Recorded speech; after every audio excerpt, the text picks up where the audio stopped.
Good morning, everybody. Good Thank morning, you for everyone. thank you for signing up to attend our Neuro Inclusive Recruitment webinar. If I could just introduce my colleague and myself, we've got with us today Daxa Palmer, who is our employer trainer from Littlegate. Do you Hello. want to say good morning, Daxa? Good So, morning. and it's a day after Daxa's birthday, so we're saying a belated happy birthday to her today. And my name is Andrea Randall-Smith, and I'm Chief Executive for Littlegate Supported Employment. We are a supported employment charity that support neurodiverse people and those with learning disabilities into paid employment.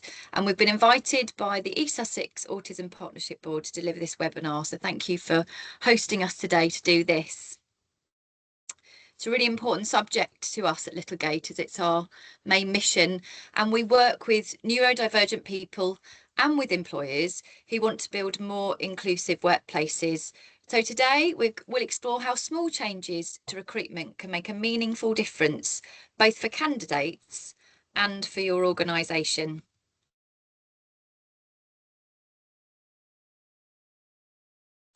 So we wanted to set the scene for why this topic matters. Recruitment processes, even with good intentions, can sometimes unintentionally exclude great talent, especially when the process isn't clear or accessible. The good news is that small, simple changes can make a really big difference. They can open the door to people who think and work differently. Neurodivergent people bring huge strengths, creativity, fresh perspectives, and innovation. And organisations really benefit from that diversity. And we're hoping to help you with that here today. Today, it's all about being practical, having those achievable actions we can all take to make recruitment fairer and more inclusive. So, we're going to, oh, I've gone the wrong way. Okay, so we're going to walk you through what we're actually going to be covering today and what we'll be focusing on. So first we'll look at why traditional recruitment can unintentionally exclude talented people. Then we'll move on to some practical inclusive approaches that can make a real difference. We'll also share examples from employers who successfully use these strategies, and these are employers that we've been working with. So then that way you can see what this looks like in real workplaces. And towards the end, we'll introduce the Supported Employment Forum Toolkit, which is a really helpful resource to guide ongoing improvement. And what we're covering today is mainly in the toolkit, so you'll have reference to almost everything we're talking about today. And then, of course, we'll finish with some time for your questions as well. Well, hopefully we will anyway. So we have a question for you to start off with. It's just something for you to reflect on just for a moment. And the question is, which stages of the recruitment process do you feel are most challenging for neurodivergent candidates? So if you've got a notepad and a pen, please just make a note of it. And we'll just give you a moment.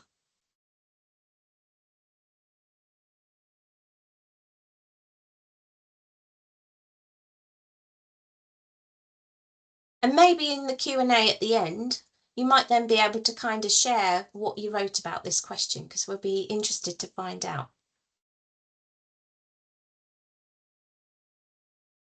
Okay.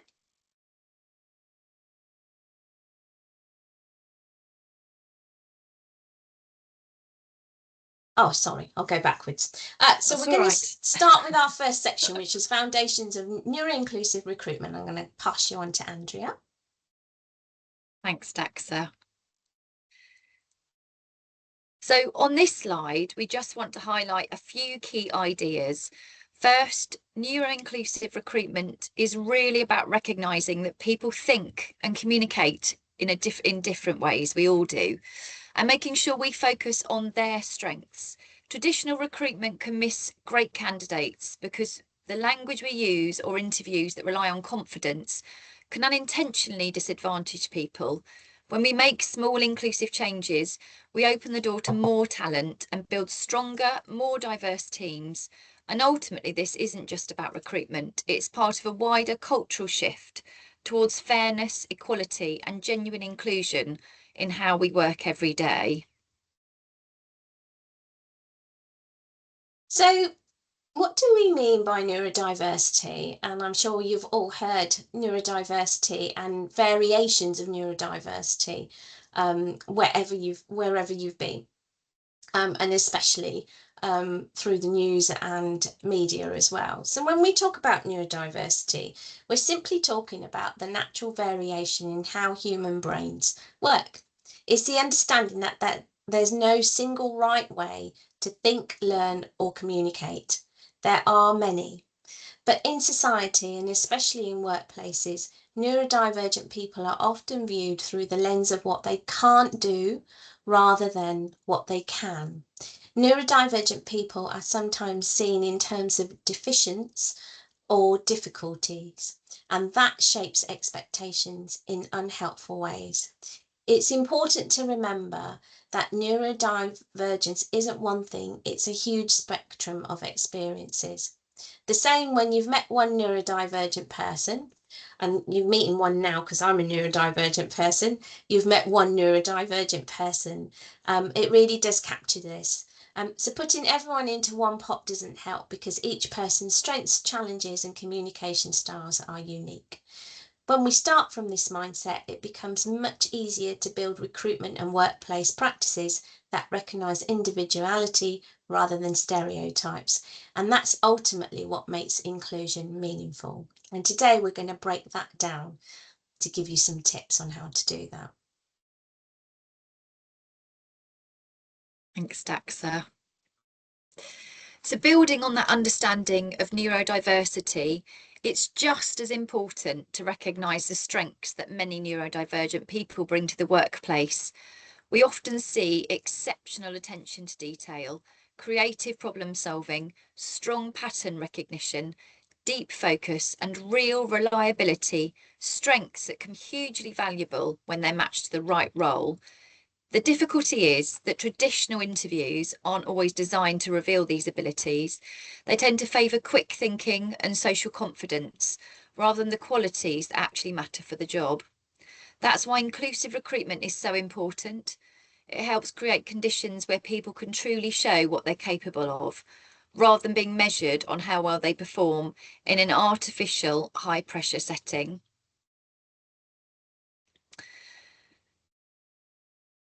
So let's take a moment to pause and think about your own team. So every team has strengths that don't always get the chance to shine, sometimes because of the way roles are structured or simply because certain strengths are easier to spot than others. So I'd like you to reflect quietly for a minute. And I think, like Daxa said before, if you've got some pen and paper handy, just to think about which strengths in your team aren't currently being used to their full potential, and what small changes could help those strengths come forward a little more. So as we can't all talk to each other on here, as we said, yeah, please think about this and note something down on a piece of paper that perhaps you can share at the end or share with some other people that you work with. So it's simply a moment to just notice the untapped potential that might already be right in front of you.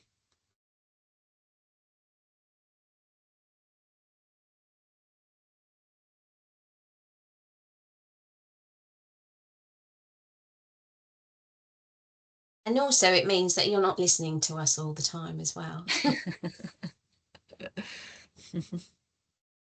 I was just thinking, Daxa, about some people in our team. We've got people who are really creative, and in some of their roles that where they work with us, they might be doing admin tasks, but might not be able to be very creative. And it's just opening up those opportunities. Absolutely. Okay. So we're going to move into inclusive recruitment practices.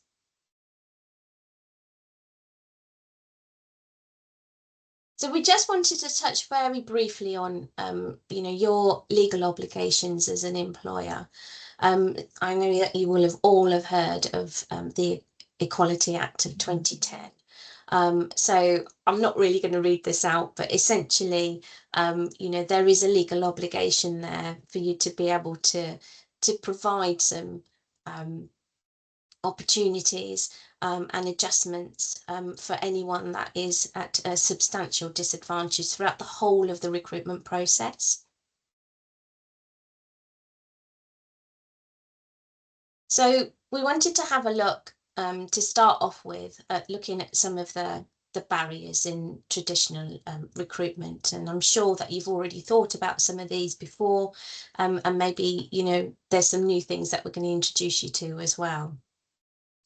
So as we look at these common barriers, it's helpful to ask ourselves a few questions. So are we unintentionally overwhelming candidates with long or complicated job descriptions?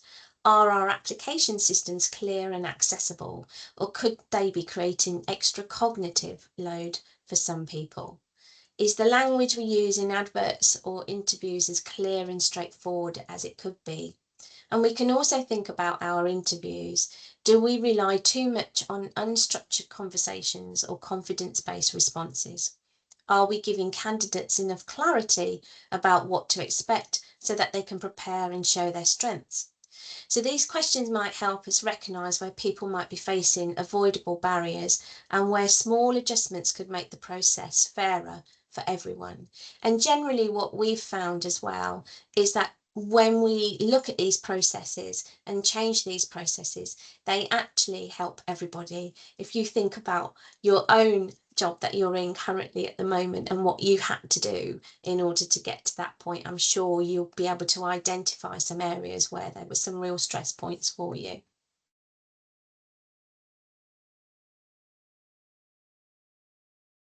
Oh, I love seeing photographs of actual examples from Littlegate. It's a joy. So as we think about those barriers, it can help to shift our perspective. Instead of asking who interviewed best, we can ask a more meaningful question. Who can actually do this job well, and what support would help them show that? This small shift changes everything. It moves us away from judging performance in a single moment and towards understanding someone's real capability. It reminds us that our role is to create the conditions where people can show their strengths, not to test how well they can navigate an interview style that may not suit them. We've got an example here of a young lady who works in a care setting. And what we've done with interviews with Littlegate students and work trainees that we've supported, we've suggested work trials, working interviews, where they're able to go in and work a couple of shifts in a place of employment to really showcase what their skill is. And that's worked really well because it means they haven't been under pressure for answering those questions. They've been able to actually physically do the job in front of those wanting to interview. And then within our own interviews for staff as well, we ask our interviewees to carry out an activity with a trainee. So all our trainees are involved in interviews as well. We're not all of them at the same time, but and so that way we're also able, or the interviewee is able to demonstrate through a task some of the skills that they would be able to share within a role. And we're always looking at different ways to make our interviews inclusive as well. So when we think about inclusive recruitment, job adverts, I'm sure you'll all agree, are our first signal to a candidate about an organisation.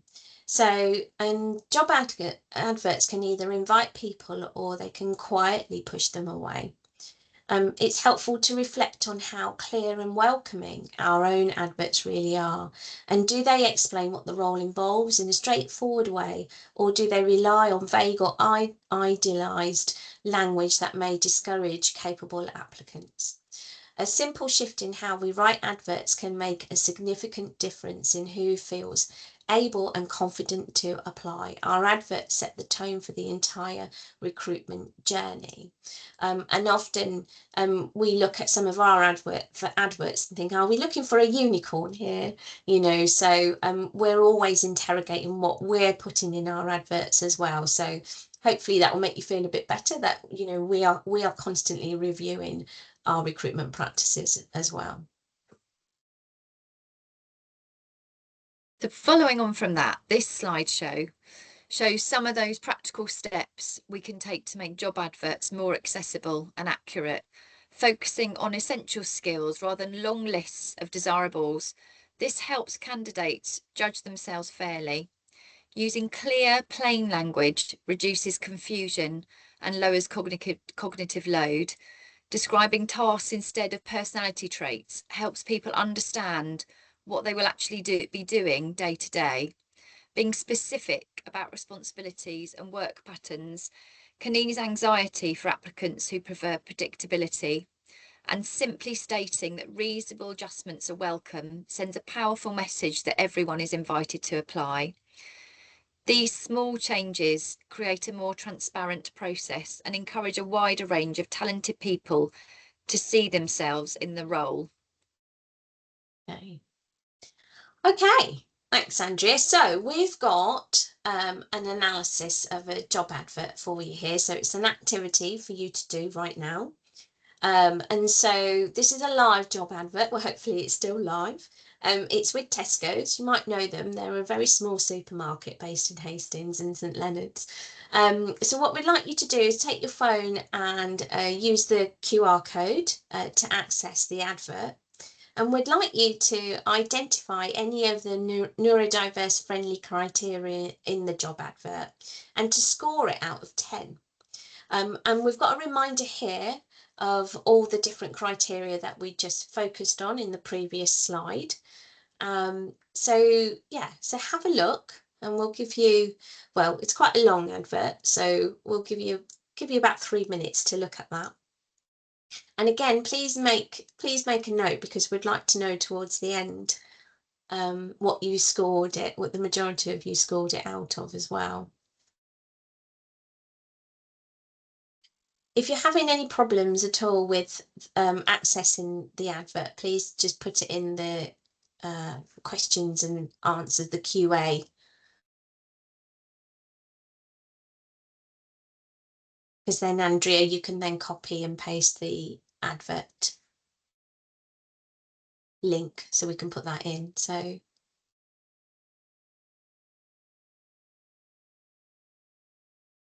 Are you asking me to do that, Daxa, to copy and paste the advert link? Well, it's just in case. I'm just wondering whether. I'm just wondering if it's, yes. If anyone's put anything in the Q&A to say that they can't access it, but hopefully they should be able to. I haven't seen anyone put that in there yet. Okay. Oh, what's come up here? We've got some people have put some comments in there. Oh, okay. About flexible working, diversity and inclusion, a disability confident leader. So we've got Tracy has put that in there. So it must be working, Dax, so that's a good thing. Oh, lovely. Thank you so much.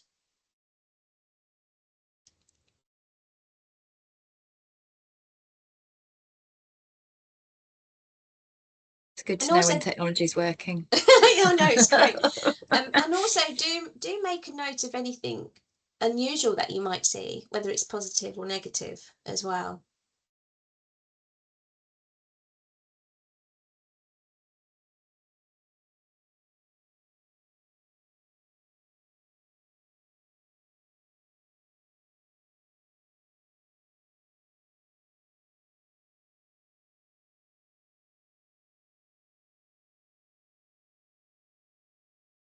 Right, we'll give you another minute and then we'll move on. I know it's a lot for you to read in a short space of time. But hopefully you can come back to it. Keeping people engaged in a breakfast time, Daxa. Yeah, I've not had any breakfast because I'm saving myself brunch. I'm going to call it my birthday brunch because, you know, I've got the whole week off, so I'm celebrating my birthday all week. Oh, thank you, Emma. She's just added the links just in case some people couldn't get to it and they'll be able to access it after as well. Thanks, yes. Emma. Thank you. Okay, shall we move on, Andrea? Yeah. Lovely. And it's you. Thank you. So just as we're moving into this next section, inclusive application and interview techniques, we are focusing on what candidates actually experience once they start applying for a role. This is where first impressions of our recruitment process are formed, and it's often where barriers show up before a candidate ever reaches an interview. We will look at how we can make applications clearer and more supportive, and then explore interview approaches that give people a fairer chance to show their real abilities. The aim here is to move from unintentional obstacles to intentional inclusion, step by step.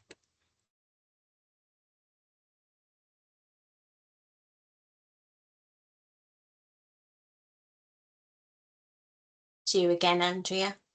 Thank you. I just had a couple of comments came up on my Oh, part really? there. I Yeah. think I just saw an 8 out of 10. I just saw an 8 out of 10. I was going to say I just saw that come up on there. So on here, we're looking specifically at the application stage, which is often where candidates experience those barriers long before that interview. Complex online systems can make the process feel difficult to navigate. Timed tasks that appear without warning, which I know that does happen for some applications, they create unnecessary pressure on people. Limited opportunities to ask questions can leave people unsure about how to proceed next. And when next steps are unclear, candidates might disengage or withdraw altogether. This stage is often the first real interaction someone has with an organisation. So it's worth asking whether our processes feel straightforward, predictable and supportive. When the application experience is easy to understand and clearly explained, it gives every candidate a fair chance to stay engaged and show their strengths later on. So this slide is all about the practical changes that make the application stage more supportive. Providing simple and unambiguous instructions helps reduce cognitive load. Outlining each stage of the recruitment journey gives candidates a clear sense of what to expect. And that clear sense of what to expect, really don't underestimate it. It is so important. If they know what the expectation is, that will instantly calm people. Having a named contact person creates reassurance and gives applicants the confidence to ask questions. Encouraging early conversations about adjustments helps normalise the idea that people may have different needs. Reviewing the process regularly and allowing flexibility wherever possible helps us keep improving. These small steps work together to create an application experience that is fair, transparent, and much more inclusive. So I really, really love this. Well, it's a real photograph, of course, you know. And I hope you like it as well, because I think it really does illustrate, you know, our next point. So this is a point for us to really pause and reflect on what traditional interviews often measure. They can end up testing social confidence. They can reward people who respond quickly under pressure. They can prioritise style over substance. The question for us is whether these are the qualities that genuinely predict success in the role. When we rely too heavily on these measures, we miss the people who can do the job exceptionally well, but do not shine in a high-pressure conversation. Thinking about what we are really measuring helps us design interviews that reflect the actual skills and behaviours the role needs. We're currently looking for an apprenticeship for a young person who's very capable, is educated to level 3, and he has been really successful in applications. His writing communication skills are excellent. And so he often gets interviews. He's had 4 to 5 interviews, but unfortunately, when he gets to that interview stage, he's not really able to shine, because it is all about, are you able to answer these questions under pressure, even if he has had an opportunity to prepare a little bit, because it really, they're testing him on his communication skills more than anything. So that's an example of how this doesn't work sometimes. Thanks, Daxa. So structured interviews help create fairness and consistency for everyone. Clear, pre-planned questions reduce bias and make sure each candidate is assessed against the same criteria. Linking questions directly to the role means we are testing what truly matters for the job. Consistent scoring helps us compare candidates objectively, offering opportunities for people to demonstrate their skills in different ways allows a wider range of strengths to be seen. When we take this approach, we create a more equitable interview process that supports better decision making and a more inclusive culture.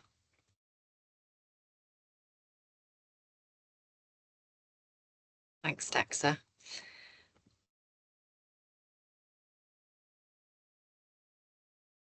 So on this slide here, we've got an employer who had an opening for a business administration apprentice, and the employer hadn't worked with Littlegate before, and they were hesitant if the placement would work and how it would work with our support within that workplace.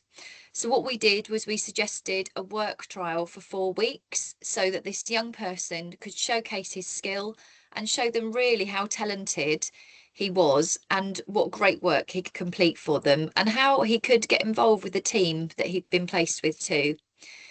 The apprentice, at the end of his apprenticeship that he completed with this employer, passed with a distinction. He did really, really well. He's a really clever young man, and we've been so pleased that he's been able to get a place of employment with this local employer. It's a local borough council, and we're so pleased he got that distinction because he worked so incredibly hard, and he really is a member of staff who's really appreciated. He's thriving and he's got a permanent contract with this local employer. Absolutely. And also just to mention, the work trial doesn't have to be for 4 weeks. It doesn't, it could be a work trial for a couple of days as well. So have a think about that. That's just something that we had agreed as well. So make it work for you as well. Thanks, Daxa. So we are looking now at simple adjustments that make interviews more accessible. You'll probably see that some of these suggestions could benefit all candidates. Sharing those clear pre-planned questions in advance helps reduce anxiety and gives candidates time to prepare. Allowing extra processing time supports clearer, more thoughtful responses. And practical tasks or work samples can show real ability more effectively than conversation alone. So here at Littlegate, if appropriate to the role, candidates complete a task with one of our trainees, and this is something that Daxa talked about earlier. Giving clear written instructions help everyone understand what's expected, as some people find processing information, and especially instructions that are given verbally, really difficult to remember and perhaps to understand. Also, some candidates may feel more comfortable with a support person present. We provide this for each of our trainees and students in the form of a job coach, who isn't there to answer questions for the candidate. However, they're there for more moral support and assistance if and when needed. These adjustments could really help candidates show their true capability and that the interview reflects the actual requirements of the role.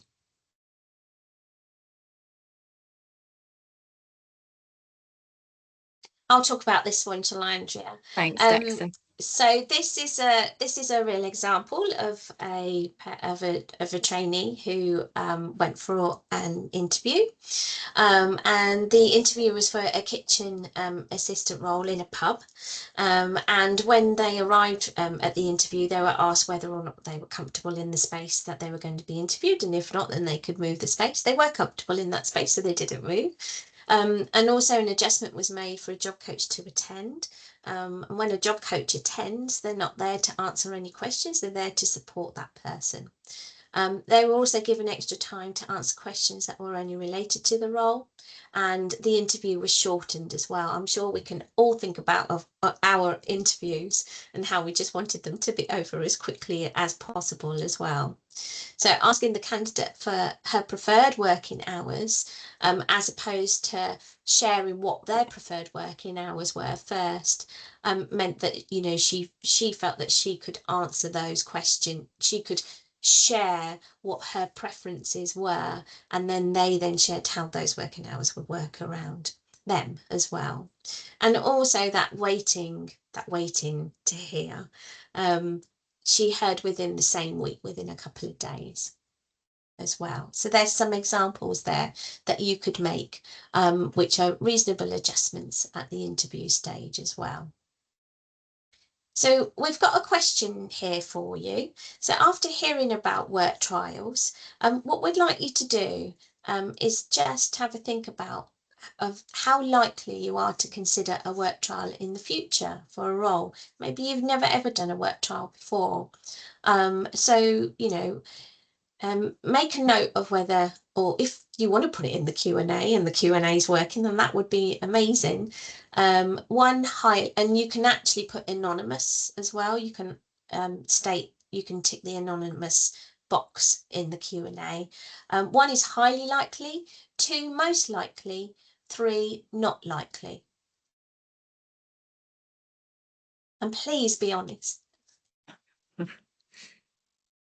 We have had a couple of answers that previously, fantastic. when it was the job ad DAXA, the Q&A was Oh, working. go on So then. Yeah. so well, it had just, I think you'd seen it. Someone had said an 8 out of 10 on there.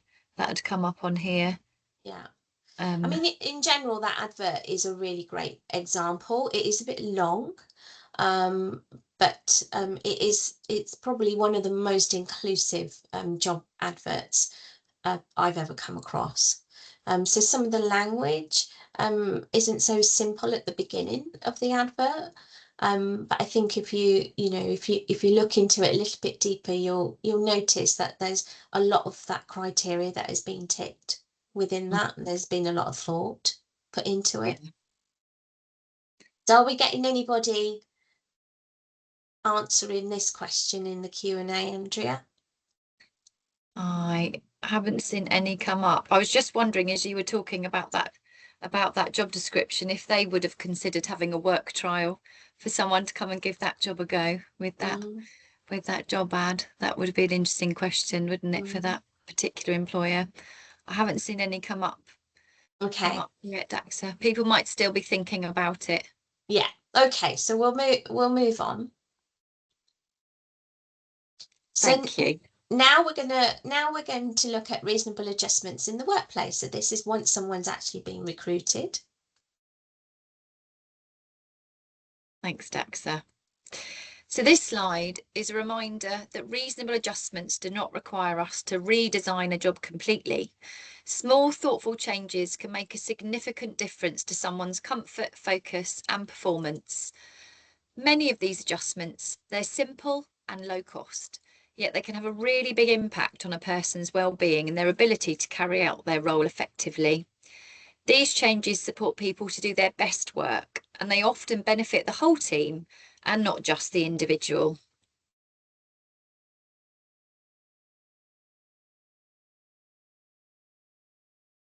So we've got on here some examples of how adjusting duties or workload that can make tasks easier to manage and more predictable, clarifying what needs to be done and breaking those larger tasks into smaller steps can reduce pressure and help people stay focused, especially when they've just started a role. Providing written instructions alongside verbal ones supports clarity and consistency. Adjusting deadlines where possible or rebalancing certain duties within the team can make expectations more manageable. Offering a quiet time for focused work, additional training, and small changes to routines can give people the structure they need to perform at their best.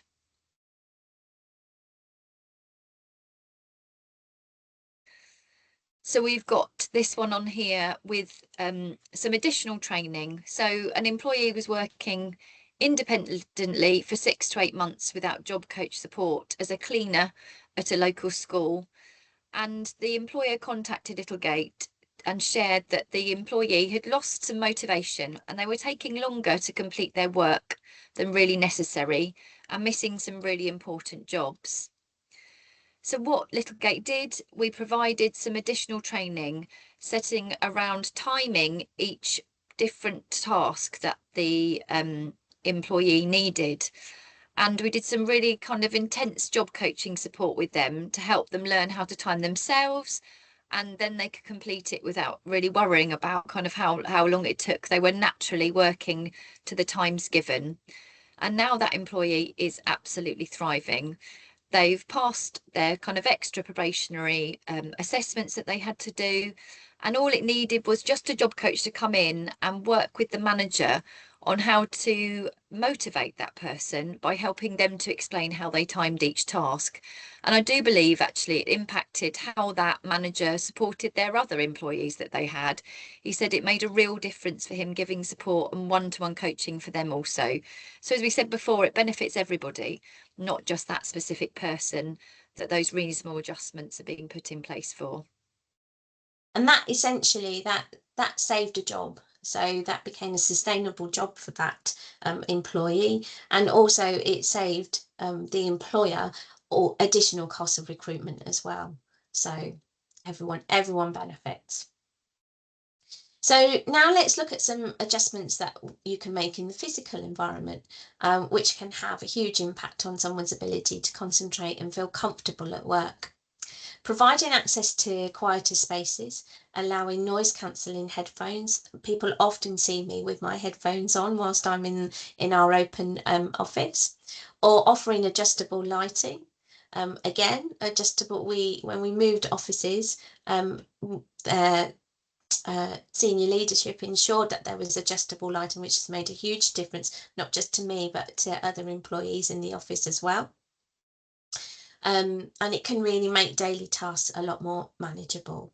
So simple changes such as flexible seating, clear signage, allowing movement breaks can also reduce distractions and support focus. These are practical, low-cost adjustments that create a workspace where people can do their best work. And we've got an example here of a really simple adjustment that was made to an apprentice who's still completing his lean manufacturing apprenticeship in St Leonard's. He found it really difficult to regulate his temperature. I don't know if you're aware, but a lot of autistic people do find it very difficult to regulate their temperature. And so he was given an anti-static coat to wear on the shop floor, and he was expected to wear it in the office as well. An adjustment was made so that he only needed to wear it when he was on the shop floor. And also the other adjustment that was made was that they just set up a small desk fan at his station as well. And that absolutely saved him from deregulating and potentially not wanting to go into work. So simple adjustments, huge impact. And this is another fantastic example of a real employer's initiative to make small adjustments to the physical environment. So another manufacturer in St Leonard's, an employee was having unexpected seizures in the bathroom. So the employer changed the lock to an accessible one and designated that bathroom for the trainee to use. Other people use that bathroom as well, but that's the one that he goes to, and he's now been working for them, I think, for about 4 years. So again, a really another, and not just to make that person feel more safe, but potentially it could save his life as well in the future. Absolutely. So lastly, we wanted to highlight how small communication adjustments can make information clearer and easier to process. Providing written follow-ups using direct language and avoiding jargon help everyone understand expectations.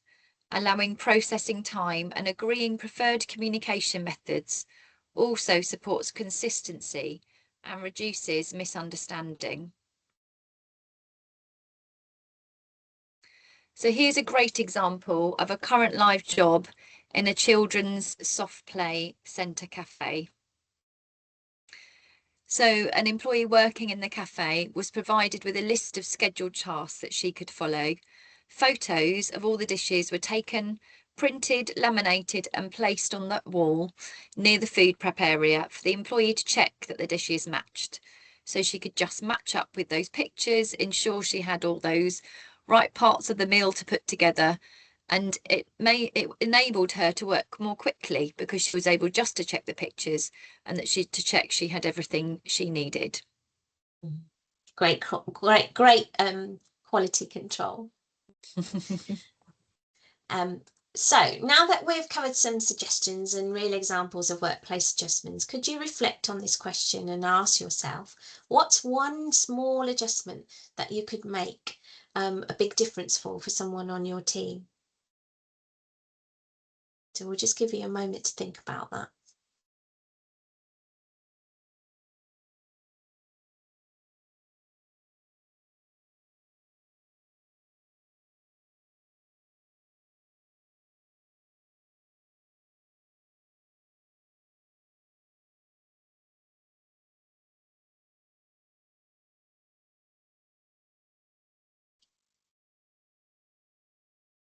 Okay, super. Thanks, Daxa. So much of what we've shared with you today has been captured in the Supported Employment Forum toolkit.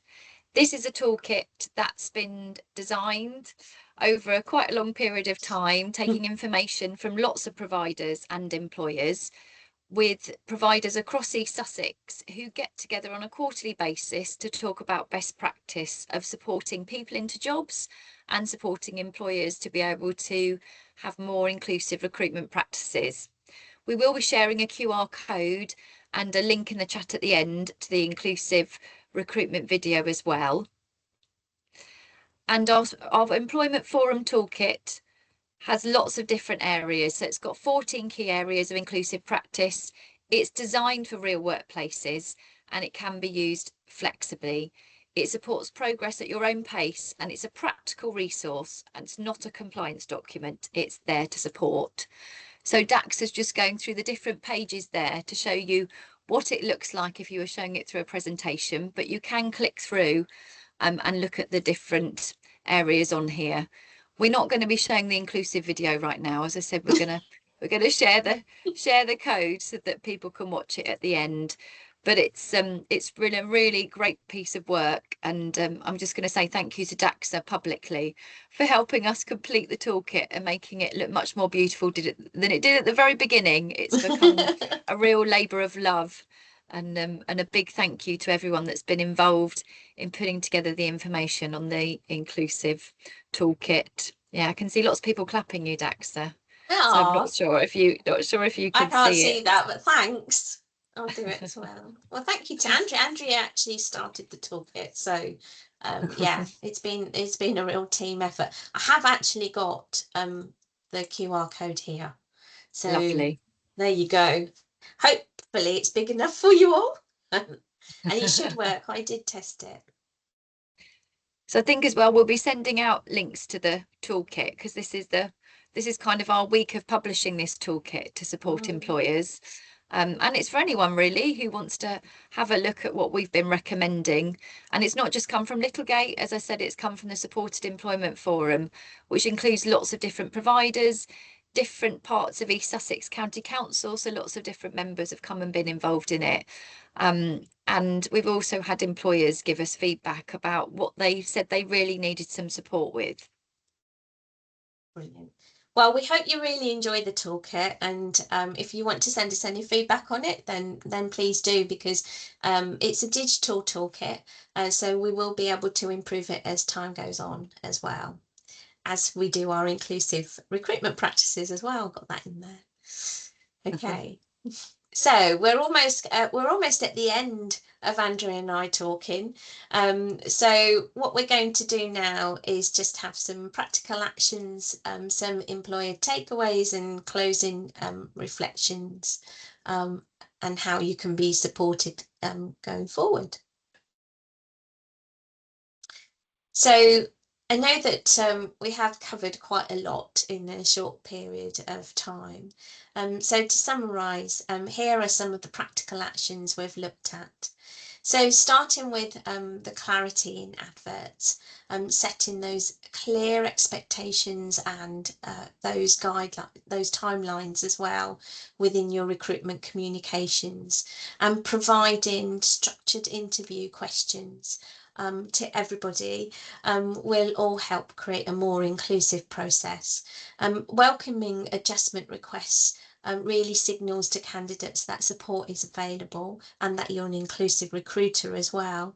And using the toolkit can guide you with your ongoing improvements. And so it's important to notice and celebrate the progress you make along the way. And it really, really is, because we're not saying that these are changes that you'd be making to your recruitment processes are quick and easy. They all do take a lot of time, and we appreciate that.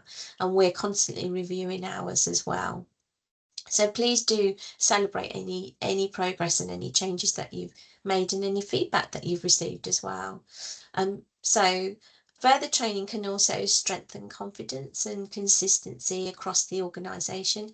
And please do feel free to contact us, as we can provide further and bespoke training to you and your organisation. We've got our contact details at the end.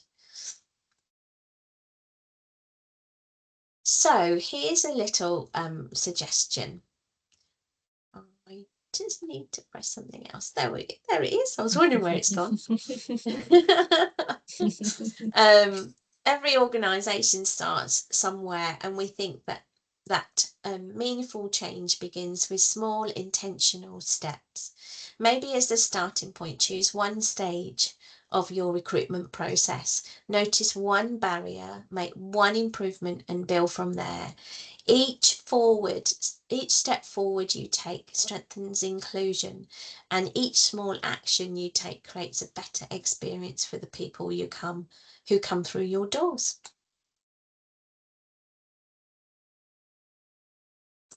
So now hopefully we might be able to get some questions if we're able to see them on our Q&A.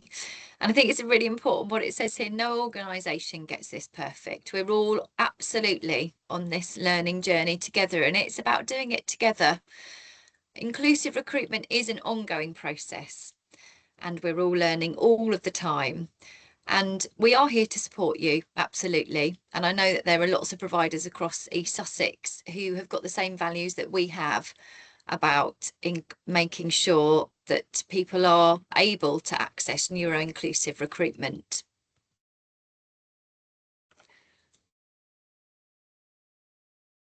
We've got some really nice comments, actually. I can see Daxa. I don't know if you can see them. So some people have said, thank you so much. Keep up the fantastic work you do.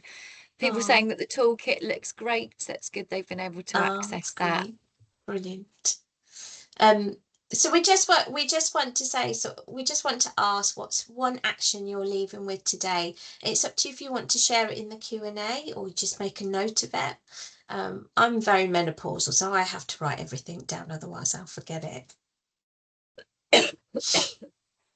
So we just want to say thank you so much for your time today. We really, really appreciate it. We hope that you've got something new that you've learned, even if it's one little thing.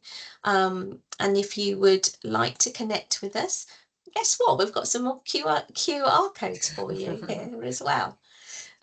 So you can connect with Andrea and I on LinkedIn, and if you'd like our email addresses, then please let us know.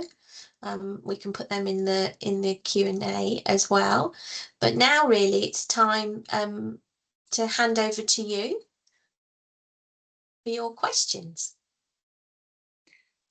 Emma's put in here, Daxa, that they're definitely considering desk lamps instead of overhead lamps. I know that. Oh, okay. That's amazing. That's made I know when we had those for a while, when we couldn't change our overhead lighting, that did make a really big difference, didn't it? Yeah, it really did. Yeah. I know I was just thinking, we've also got a colleague who brings in a whole bag of fidget toys. We have all got, they've always got a really impressive selection of fidget toys that helps them. Having lots of thank you saying this has been really helpful. Oh, great. Oh, yes, I can see. Oh, I've got a happy birthday. Can you see? From 29 minutes ago. That's you had a happy birthday on there, Daxa. That's really nice. So we got any questions coming in? I'm just let me get to the top. Looking into someone said it's been useful looking at interview questions and making them better. People saying thank you so much, some useful insights.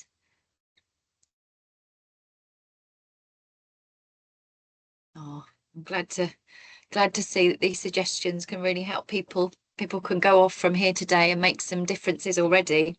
Absolutely. And and generally they really are the most, I think the misconception is that these adjustments cost a lot of money, and they really don't. And I hope, especially in terms of the physical environment, I hope that's something that you can, you don't have to move walls around and things like that. It generally doesn't cost a lot of money. There is some information, there is a link to Access to Work as well in the toolkit. And if you haven't heard of Access to Work, it's run by the Department of Work and Pensions, and anybody with a disability is able to access. There's a clue in the name there. Anyone is able to access funding to support them in the workplace, and that is supporting them with some of their reasonable adjustments as well. And so the employee is the person that makes that application, and an employer is then consulted as well. And in some instances, depending on the size of the company, then 100% of the cost can be covered. If you're a small company, I think it's up to 50 employees, all the costs are covered. And if not, then the employer only pays a percentage of the costs involved for reasonable adjustments. A plug to Connect to Work. Oh yes, yeah. So, oh, I've lost that. It's just moved. Ah, Yeah, I that saw message that. disappeared. It came on, then disappeared. So I think Janet from Easter would ask us to do a plug for people that need support in finding work can utilise the programme called Connect to Work, and I'm sure that we can share links to people, to attendees afterwards. I've just got somebody saying, after our last round of interviewing, we were discussing whether we could share the questions beforehand, share them in written form during the interview. Absolutely. And that's useful for everybody. I know there's quite a few employers doing that for everyone now, not just people declaring a disability. And also the other thing that you can do is by providing the questions for everybody, you could provide them the day before, or you could provide them on the day, and then you could give them 20 minutes to prepare the answers as well. So nobody is at a disadvantage. It's fair for everyone as well. So so there's lots of ways that you can provide the questions. I've got something here. Could I please have an example of sensory adjustments? So hopefully we've given you some examples of sensory adjustments. So things to do with noise, things to do with sight. Also, have a think about smells as well. Maybe sitting next to the loos, if things like air fresheners are being used, those sorts of smells. I know that I'm really sensitive to really strong smells, so thinking about those, depending on where that person is working as well, what type of environment. If you've got something specific you'd like us to answer, Bethany, please put it in the Q&A now, and we could answer that for you. So, and we also talked a little bit about sensitivity to materials as well. So the overall wasn't only just making that young person really hot. The fabric was it's very stiff as well, and things like labels. Sometimes a label can have, I generally cut all of my labels out. Some labels can be really distracting, and somebody might miss something just because the labels constantly get into them and they don't know whether they can cut it out as well. So again, just such simple adjustments can make such a big difference to somebody's experience of being at work. I don't know if Bethany's come up with anything else in regards to the sensory. Are there any other sensory things, Andrea, that we haven't talked about? So we talked about lighting. So we talked about headphones. we talked about some people that kind of need the fidget toys because that helps with kind of that just needing to do something, and I think that can be quite sensory as well. Yeah, smells. I'm thinking of all of our different senses that can Positions as kind well, of, actually, yeah, the position that yeah, you're in. So, for yes, example, one of our young people had to move out of an office temporarily whilst they were decorating, and they were actually placed by the photocopier. So there was the sound, but there was the constant movement as well of people coming to and from, and someone being behind them all the time, as well as the sound of the photocopier. So thinking about those positions as well, where to position someone's really important. So ask them. yeah, yeah.